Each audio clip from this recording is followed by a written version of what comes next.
ओम श्री शक्ति नमः। ओम श्री शक्ति नमः। ओम श्री शक्ति नमः। तृतीय अंश 5वां अध्याय। शुक्ल यजुर्वेद तथा तैत्तिरीय यजु शाखाओं का वर्णन। श्री पराशर जी बोले, हे मां मुने, व्यास जी के शिष्य वैशंपायन ने यजुर्वेद रूपी वृक्ष की 27 शाखाओं की रचना की और उन्हें अपने शिष्यों को पढ़ाया तथा शिष्यों ने भी कर्म से ग्रहण किया। हे दिविज, उनका एक परम धार्मिक और सदैव गुरु सेवा में तत्पर रहने वाला शिष्य शिष्य ब्रह्म राट का पुत्र याज्ञवल्क्य था। एक समय समस्त ऋषिगण ने मिलकर यह नियम किया कि जो कोई महामेरु पर स्थित हमारे इस समाज में सम्मिलित न होगा, उसको 60 रात्रियों के भीतर ही ब्रह्म हत्या लगेगी। हे दिविज, इस प्रकार मुनियों ने पहले जिस समय को नियत किया था, उसका केवल एक वैशंपायन ने ही अतिक्रमण कर दिया। इसके पश्चात उन्होंने परमार्थ वश पैर से छुए हुए अपने भानजे की हत्या कर डाली। तब उन्होंने अपने शिष्यों से कहा, हे शिष्यगण, तुम सब लोग किसी प्रकार का विचार न करके मेरे लिए ब्रह्म हत्या को दूर करने वाला व्रत करो। तब याज्ञवल्क्य जी बोले, भगवान, ये सब ब्राह्मण अत्यंत निस्तेज हैं, इन्हें कष्ट देने की क्या आवश्यकता है। मैं अकेला ही इस व्रत का अनुष्ठान करूंगा। इससे गुरु वैशंपायन जी ने क्रोधित होकर महामुनि याज्ञवल्क्य से कहा, अरे ब्राह्मणों का अपमान करने वाले, तूने मुझसे जो कुछ पढ़ा है वह सब त्याग दे। तू इन समस्त दिव्य श्रेष्ठता को निस्तेज बताता है। मुझे तुझ जैसे आज्ञा भंगकारी शिष्य से कोई प्रयोजन नहीं है। याज्ञवल्क्य ने कहा, हे दिविज, मैंने तो भक्तिवश आपसे ऐसा कहा था, मुझे भी आपसे कोई प्रयोजन नहीं है। लीजिए, मैंने आपसे जो कुछ पढ़ा है वह यह मौजूद है।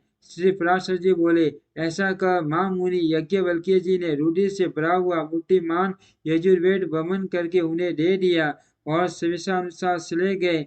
हे दिविज, याज्ञवल्क्य द्वारा वमन की हुई उन यथश्रुतियों को अन्य शिष्यों ने तीतर तीतर होकर ग्रहण कर लिया, इसलिए वे सब तैत्तिरीय कहलाए। हे मुनिष्ठम, जिन विप्रगण ने गुरु की प्रेरणा से ब्रह्म हत्या का विनाशक व्रत का अनुष्ठान किया था, वे सब व्रताचरण के कारण यजु शाक्य दयाई सरकार धर्मयु हुए। तदनंतर याज्ञवल्क्य ने भी यजुर्वेद की प्राप्ति की इच्छा से प्राणों का संयम कर संयत चित्त से सूर्य भगवान की स्तुति की। याज्ञवल्क्य जी बोले, अतुलित तेजस्वी, मुक्ति के द्वार स्वरूप तथा वेद्य रूप तेज से संपन्न एवं तर्क यजु तथा साम स्वरूप सविता देव को नमस्कार है, जो अग्नि और चंद्रमा रूप जगत के कारण और सुषुमन नामक परम तेज को धारण करने वाले हैं। उन भगवान भास्कर को नमस्कार है। कला, काष्ठा, निमेष आदि काल ज्ञान के कारण तथा ध्यान करने योग्य परम ब्रह्म स्वरूप विष्णु में श्री सूर्य देव को नमस्कार है, जो अपनी किरणों से चंद्रमा को पोषित करते हुए देवताओं को तथा स्वाध्या रूप अमृत से पितरगण को तप्त करते हैं। उन तप्त रूप सूर्य देव को नमस्कार है, जो हिम, जल और उष्णता की कर्ता अर्थात शीत, वर्षा और ग्रीष्म आदि ऋतुओं के कारण है, और जगत का पोषण करने वाले उन त्रिकाल मूर्ति विधाता भगवान सूर्य को नमस्कार है, जो जगतपति इस संपूर्ण जगत के अंधकार को दूर करते हैं। उन सर्व मूर्तिधारी विवस्वान को नमस्कार है, जिनके उदित हुए बिना मनुष्य सत्कर्म में परिवर्तन नहीं हो सकते और जल शुद्धि का कारण नहीं हो सकता। उन पासवान देव को नमस्कार है।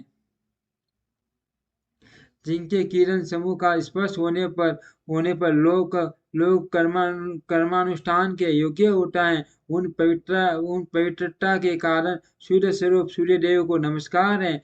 भगवान सविता, सूर्य, भास्कर और विवस्वान को नमस्कार है। देवता आदि समस्त भूतों के आदि भूत आदित्य देव को बारंबार नमस्कार है। जिनका तेजो में रथ है, ये प्रज्ञा ध्वजाएं हैं, जिन्हें चंडों में अमर अमर अश्वगण वहन करते हैं, तथा जो त्रिभुवन को प्रकाशित करने वाले नेत्र रूप हैं, उन सूर्य देव को मैं नमस्कार करता हूँ।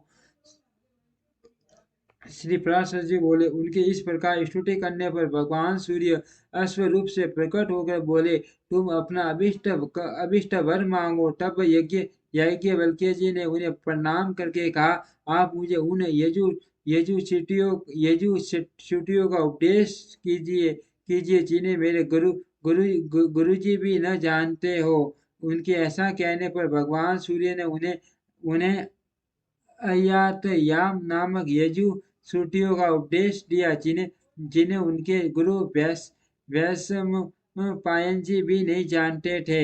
हे द्विजोत्तम, उन श्रुतियों को जिन ब्राह्मणों ने पढ़ा था, वे बाजी नाम से विख्यात हुए, क्योंकि उनका उपदेश करते समय सूर्य भी अश्वरूप हो गए थे। हे महाभाग, उन बजी श्रुतियों की कानव आदि 15 शाखाएं, वे सब शाखाएं महर्षि याज्ञवल्क्य की पर्वत की हुई कई जाति हैं। इति श्री विष्णु पुराणे तृतीय अंशे पंचमो अध्यायम्। ओम श्री शक्ति नमः। ओम श्री शक्ति नमः। ओम श्री शक्ति नमः। ओम श्री शक्ति नमः।